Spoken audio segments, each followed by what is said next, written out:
vous acceptez le sacrifice, tenez-vous sur vos pieds et répondez avec moi, gardez-vous!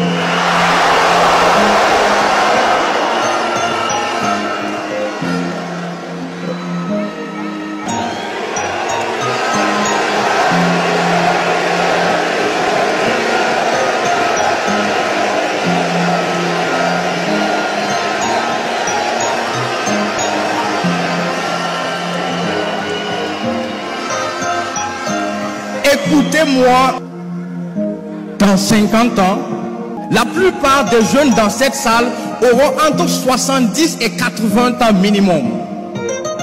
Je vais vous dire ce qui se passe entre 70 et 80 ans. À 70-80 ans, on a beaucoup de temps à revendre. On n'a plus beaucoup de choses à faire de janvier à décembre. À 70-80 ans, on réunit les petits-enfants. On les fait asseoir pour raconter sa jeunesse d'antan. Et c'est là qu'on parle de ses exploits.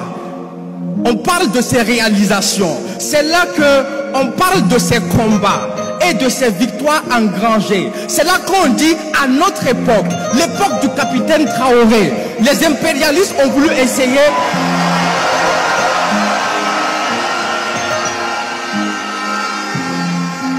Les impérialistes ont voulu essayer, mais nous les avons empêchés. C'est là qu'on sort les cicatrices. On montre les preuves du combat. C'est là qu'on devient un héros karatéka devant un public d'enfants. Parce qu'à 70-80 ans, on a du temps à revendre. On devient un ancien combattant qui compte les mythes et les légendes.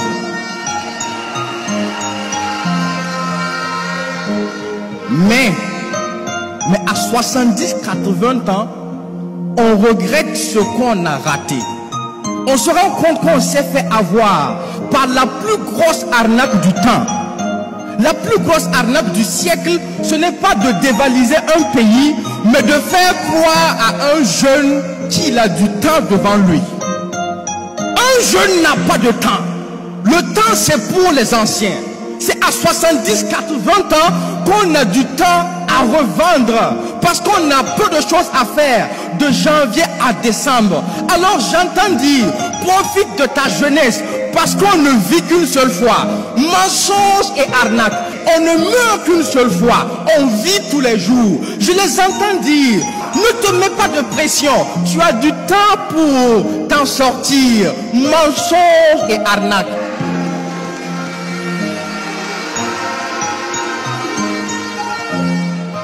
C'est comme ça qu'ils ont voulu combattre la jeunesse africaine.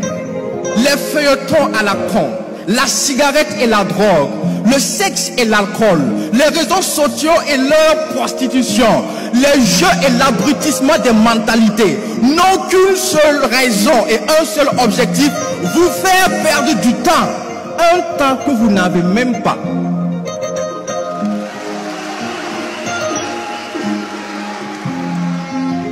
Parce qu'ils savent que l'Afrique est jeune et qu'un jeune est invincible.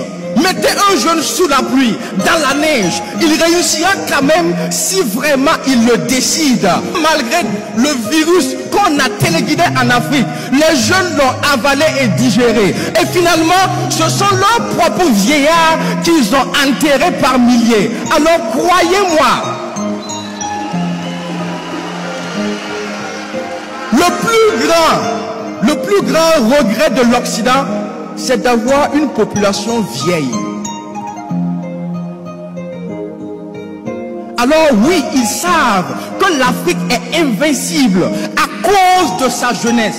Tant que cette jeunesse reste éveillée et prend ses responsabilités. Donc, si on ne peut pas vous vaincre, il faut coûte que coûte vous faire perdre du temps. Du temps que vous n'avez même pas.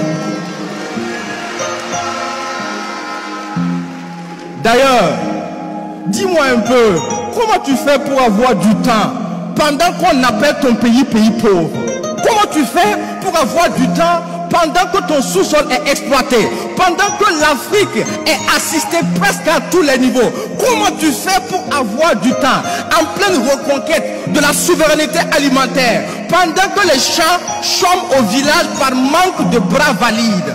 Comment tu fais pour avoir du temps en pleine lutte contre le terrorisme, pendant que même les anciens s'enrôlent pour être défenseurs de la patrie? Comment tu fais pour avoir du temps si les gens travaillent le jour et la nuit deviennent des veilleurs qu'on appelle Waiya? Comment tu fais pour avoir du temps?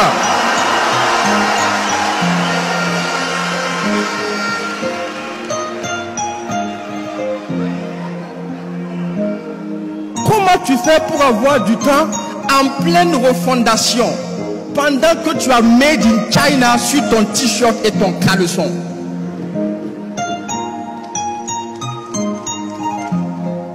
C'est vrai que la jeunesse africaine a longtemps souffert, mais elle n'a pas souffert de pauvreté comme on veut nous le faire croire. Le sous-sol africain est bien trop riche pour ça. La jeunesse n'a pas souffert d'analphabétisme comme on veut nous le faire croire. L'éducation africaine est bien trop bonne pour ça. La jeunesse africaine a plutôt souffert de manque de repères et de dirigeants dignes.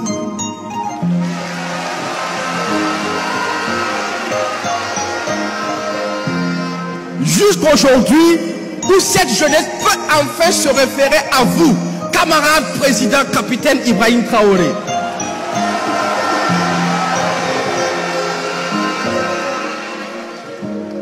Dès lors, tout a changé, parce que tout est devenu urgent, parce que tout est allé vite, et parce que l'Afrique est fière.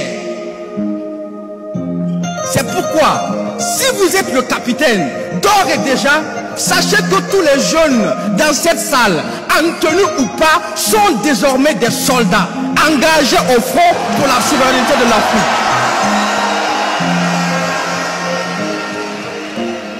Alors, est-ce que vous m'entendez, soldats?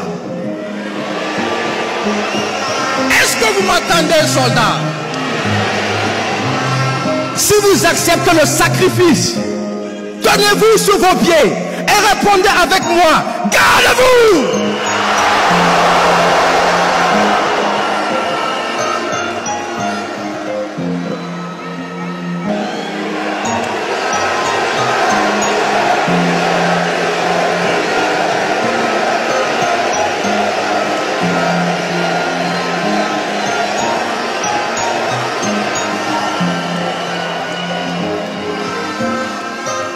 Écoutez-moi jusqu'à la fin.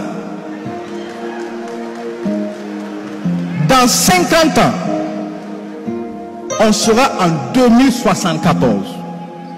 Et en 2074, on sera des anciens combattants. Donc s'il y a un combat à mener, je vous assure que c'est maintenant. S'il y a une souveraineté à arracher, je vous promets que c'est maintenant. S'il y a une révolution à faire, je vous assure que c'est maintenant. S'il y a une refondation à faire, je vous promets que c'est maintenant. Parce que à 70-80 ans, on aura du temps à revendre. On n'aura plus grand chose à faire de janvier à décembre. À 70-80 ans, on réunira les petits-enfants pour leur raconter l'épopée du capitaine et la conquête des soldats.